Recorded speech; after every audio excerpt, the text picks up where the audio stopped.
My father's birth month, my birthday, and the year of his first child. The year I was born. The trunk clicked open. Inside were things that made no sense together.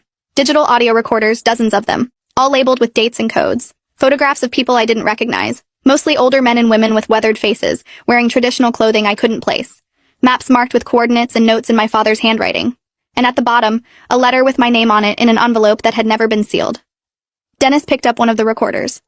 What the hell was your dad into? I opened the letter. My father's handwriting was shakier than I remembered, suggesting he'd written this near the end of his life. Evelyn, if you're reading this, I'm gone and Oliver has started speaking Koresh. I knew this day would come. I've been playing the recordings for him since he was an infant.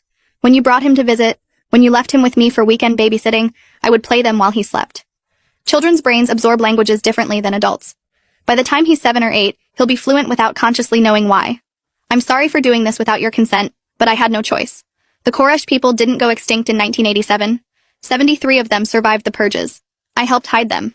I was part of a CIA operation that was supposed to extract and eliminate the remaining speakers to prevent them from testifying about what they'd witnessed. Instead, I turned. I got them out. I gave them new identities. I've spent 30 years protecting them from the people who want them dead. The recordings in this trunk are their oral histories, evidence of atrocities that powerful people need to stay buried. Oliver speaking Koresh makes him a living repository of a language the world thinks is extinct. When the wrong people find out, they'll come for him. My hands were numb. I read the letter twice, then 3 times, hoping the words would rearrange themselves into something that made sense. Dennis was staring at me with an expression caught between disbelief and horror. This is insane. Your dad was a translator. He worked from home. He didn't run covert operations. I picked up one of the recorders and pressed play.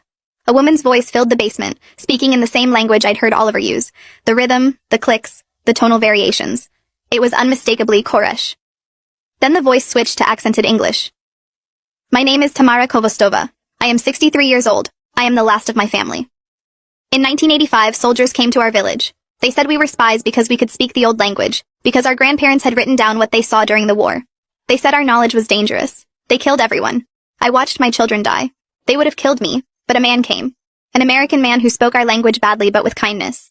He said he could save some of us if we agreed to never speak our language again, never tell our stories. He said he was betraying his country to save us.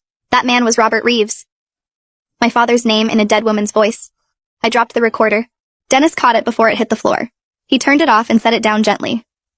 Evelyn, we need to call someone. The police or the FBI or, I don't know, but we can't just sit on this. I shook my head, already pulling out my phone. My father's letter says when the wrong people find out. That means they don't know yet. But Mrs. Pemberton does. She recognized the language. She has videos of Oliver speaking it. If she tells anyone or if she's already told someone... Click the link in my bio to get the full story for free.